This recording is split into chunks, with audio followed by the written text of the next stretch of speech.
வணக்கம் நண்பர்களே. நான் ஒரு கல்யாணத்துக்காக தாரமங்கலம் போயிருந்தேங்க. நண்பருடைய கல்யாணம். கைலாசநாதர் கோயில் பக்கத்தில் இருக்கிற செங்குந்தர் மண்டபத்தில் அந்த கல்யாணத்தை அவர் வச்சுருந்தார். நான் உள்ளே போய் அவருக்கு ஒரு கும்பிடு போட்டு மண்டபத்துக்கு உள்ளே போனால் அங்கே என்னுடைய பழைய நண்பர் வடிவேல் அவர்கள் உட்காந்துருந்தாருங்க. அவர்கிட்ட பல விஷயங்களை பேசிகிட்டே இருந்தோம். அப்போ அவர் சொன்னார், ஆதிபராசக்தி கோயில் ஒன்று இருக்குது, வரீங்களா போய் பார்க்கலான்னு சொன்னார். நம்ம தான் கோயிலாக சுற்றுறவனாச்சே சரின்ட்டு அங்கே கல்யாணத்தில் சாப்பாடெலாம் சாப்பிட்டு இப்போ அந்த கோயிலுக்கு தாங்க நம்ம போயிட்டுருக்கோம். ஆதிபராசக்தி கோயில் இது தாரமங்கலத்துலேருந்து நங்கவள்ளி போகிற சாலையில் 5வது கிலோமீட்டரில் 4 ரோடு அப்படிங்கிற ஸ்டாப்பில் இறங்கி உள்ளே போனோம்னா இந்த ஆதிபராசக்தி கோயில் இருக்குதுங்க. பாருங்கள், கோயில் பக்கமாக வந்தாச்சு. சாமியை பாருங்கள், எவ்வளோ உயரத்தில் எவ்வளோ கம்பீரமாக அந்த அம்மா அமர்ந்துருக்குறாங்க. இந்த கோயிலில் ஒரு பெண் தான் பூசாரியாக இருக்கிறாங்க. அவங்க தான் இந்த கோயிலை தன் சொந்த செலவில் இவ்வளவு பிரம்மாண்டமாக கட்டியிருக்காங்க. தாரமங்கலத்தில் இப்படி ஒரு கோயிலாக நான் ரொம்ப ஆச்சரியப்பட்டு போனேங்க. 41 அடி உயரத்தில் அந்த ஆதிபராசக்தி தாயை எவ்வளவு அழகாக அற்புதமாக அமைச்சிருக்காங்க. பார்க்குறவே ரொம்ப பிரமிப்பாகவும் பயபக்தியோட நான் கும்பிட்டேங்க. ஒரு தனிப்பட்ட பெண் இந்த கோயிலை நிர்வாகம் பண்ணிட்டு வர்றதே எனக்கு ரொம்ப ஆச்சரியத்தை கொடுத்ததுங்க. நான் பிரமிப்பாகவும் அதை பார்த்தேன். சுவரில் பல இடங்களில் அம்மனுடைய ஓவியத்தை நல்லா அழகாக அற்புதமாக பல வண்ணங்களில் வரைஞ்சி வச்சுருந்தாங்க. அதை நான் ரொம்ப ரசித்து பார்த்துட்டு இருந்தேங்க. நீங்களும் அந்த ஓவியத்தை பாருங்கள்.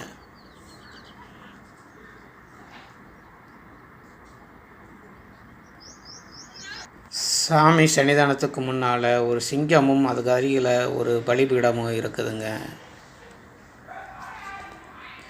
அதே போல் அருகிலேயே ஒரு விநாயகர், அவரை நான் நல்லா தரிசனம் பண்ணிட்டேன். இப்போது அந்த அம்மா பேசுகிறத கேட்போம். அப்புறம் அப்படியே கட்டிகிட்டு இருந்தோம். அப்புறமேட்டுக்கு செலவைன்னு அம்மா சொல்லிச்சு. ஃபஸ்ட்டில் நாங்கள் அட்டை போடலான்னு எடுத்து ஆங்கிலெல்லாம் பிட் பண்ணிட்டோம். சரி. அப்புறம் எனக்கு ஆங்கில் வேணாம், எனக்கு தார்ஸ் தான் போடணும், அது மோல்டிங் அப்படின்னுச்சா அப்படின்னு உத்தரவு. அம்மாவோட உத்தரவு. அப்புறம் சரின்ட்டு மோல்டிங் போட்டோம். அப்புறம் சிலை வைக்கணும் எனக்கு, ஆதிபராசக்தி சிலை அப்படின்னு அம்மா நம்மளுக்கு உத்தரவு ஆச்சியா.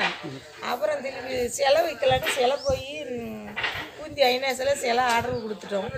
எடுத்துகிட்டு வரலான்னு போகிறப்ப எனக்கு கருவேரை கட்டி 41 அடி எனக்கு சிலை அஷ்டலட்சுமி பொருந்தின ஆதிபராசக்தி 41 அடி. அஷ்டலட்சுமி பொருந்தின 41 அடி அஷ்டலட்சுமி பொருந்தின ஆதிபராசக்தி. அப்புறம் அது வச்சு அப்புறம் அதுக்கு முன்னாடி இது கும்போசம் செஞ்சு இப்போ 2 வருஷம் அதுங்க நாங்களே செஞ்சுருக்கோம். எதே வேணுங்கிறீங்க மக்களுக்கோசரம் 15 கொடுத்தாதான் நாமளே அது நம்ம கஷ்டப்பட்டு உருவாகினது இது. சரிங்க. இப்போ இந்த ஊர் பேர் என்னங்க? இந்த ஊர் பேர் இந்த அமரகோணி கிராமம் தாங்க. இங்கே அமரகோணி இருக்குது இல்லை, அந்த கிராமம் சேர்ந்தது இந்த. சரி. ஆனால் இது பஞ்சாயத்து எதுக்கு வருது? பஞ்சாயத்து தான் அமரகோணி கிராமம். அமரகோணி பஞ்சாயத்து தான். நல்லா தான். மார்கழியில் மாலை போட்டு போவோம். பௌர்ணமிக்கு சுமங்கலி பூசை வச்சு அன்னதானம் போடுவோம் நைட்டு 8 மணிக்கு. இங்கே நம்ம கோயிலில் எங்கள் ஆதிபராசக்தி இந்த கோயிலில். அமாவாசைக்கு மிளகாய் யாகம் நடத்துவோம் புருத்தங்காத்தி கைத்து. அப்புறம் அப்புறம் சித்ரா பௌர்ணமி ஆண்டு வேலை. இப்போ சிவராத்திரி வந்துச்சுங்க. சிவராத்திரிக்கு அன்னதானம் பண்ணி ஆண் பகுதி பெண் பகுதி அத்தனை ஈஸ்வரன் கோயில் மாதிரி இது செஞ்சு அப்புறம் இதுக்கெல்லாம் சாப்பாடு எல்லாம் அன்னதானம் 4 கால் பூ செஞ்சோம். அப்புறம் சித்ரா பௌர்ணமிக்கும் இதே மாதிரி சிறப்பாக செய்வோம். அப்புறம் அம்மாளுக்கு ஆண்டு வேலை பிறந்த நாள் வைகாசியில் 18 வருது.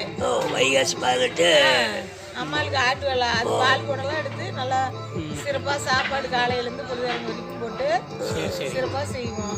அப்புறம் ஆடியில் ஆடி வருது நம்ம கண்ணூர் மாரியம்மன் கோயிலுக்கு நோம்பிக்கு 4 நாளைக்கு முன்னாடி. அது புதன்கிழமைனா இப்போ முன்னாடி வெள்ளிக்கிழமையே வச்சுருவோம்.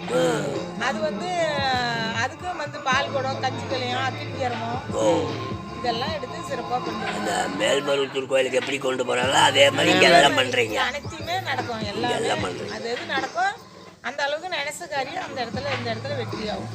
இப்போ இங்கே மற்ற கோயிலில் செய்கிற மாதிரி அருவாக்கு சொல்கிறதெல்லாம் இங்கே இருக்காது. அதெல்லாம் இல்லை. அருவாக்கு மட்டும் கிடையாது, என்னத்த பூவாக்கு மட்டும் தான் பார்ப்பேன்.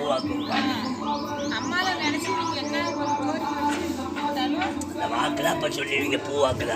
அந்த பூவாக்கில் சொல்கிறதோட சரி. சரி சரி. இந்த என்ன நீங்கள் நினச்சி இந்த இடத்துல அம்மா இடத்துல கொடுக்குறீங்களா அதை வந்து வெற்றிகரமாக பண்ணி தராங்க. ரொம்ப அது கிடைக்குங்க. ஒரு குழந்தை இல்லாதையா, ஒரு வீடு இல்லை, ஒரு வாசல் இல்லை, கல்யாணம் ஆகலை, ஒரு உடம்பு சரியில்லை, எதா இருந்தாலும் இந்த இடத்துல வந்து நம்ம நினச்சி கும்பிட்டா கரெக்டாக அது அம்மா பூவாக்கில் சொல்லிடுறாங்க. சரி வாங்க கோயிலை தரிசனம் பண்ணிட்டு வரோம். இப்போ நாம் பார்க்குற தெய்வம் வந்து நாகேஸ்வரி அம்மனுங்க. 5 தலை நாகத்தோட ஆதிதேசனுக்கு முன்னால் அந்த அம்மா எவ்வளவு அழகாக அற்புதமாக காட்சி அளிக்கிறாங்க. அந்த காட்சியை பாருங்கள். நாகேஸ்வரி அம்மன். இப்போ வந்து நம்ம மேலே போக போகிறோங்க. கோயிலுக்கு மேலே தான் அந்த 41 அடி உயரத்தில் இருக்கிற ஆதிபராசக்தியை அம்மனை நம்ம வந்து தரிசனிக்கிறோம். பாருங்கள் எவ்வளவு கம்பீரமாக 41 அடி உயரத்தில் அந்த அம்மா எவ்வளவு அழகாக அற்புதமாக காட்சி அளிக்கிறார் பாருங்கள். பார்க்குறதுக்கு பிரமிப்பாகவும் இருக்குது. பயபக்தியோடு நம்மெல்லாம் கும்பிட்டோங்க.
உலகை காப்பவளும் அவளே, உயிர்களை காப்பவளும் அவளே, கவலைகள் தீர்ப்பவளும் அவளே, மனக்குறைகளை தீர்ப்பவளும் அவளே, அரவணைக்கும் தாயும் அவளே, அன்பை பொழிபவளும் அவளே, இன்னல்களை தீர்ப்பவளும் அவளே, இடர்களை தீர்ப்பவளும் அவளே.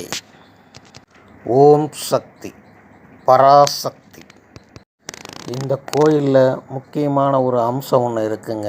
அது என்னன்னா, இந்த கோயிலில் இருக்கிற நவ கிரகங்கள் எல்லாமே தங்களுடைய துணைவியாரோட காட்சி அளிக்கிறாங்க. அந்த அற்புதமான ஒரு காட்சியை இந்த கோயிலில் மட்டும்தான் நீங்கள் பார்க்க முடியும். வேறு எந்த கோயிலையும் இந்த மாதிரி ஒரு அமைப்பு கிடையவே கிடையாது. எல்லா கோயில்களையும் நவகிரகங்கள் வந்து தனித்தனியாக தான் இருக்காங்க. இங்கே மட்டும்தான் இந்த காட்சி.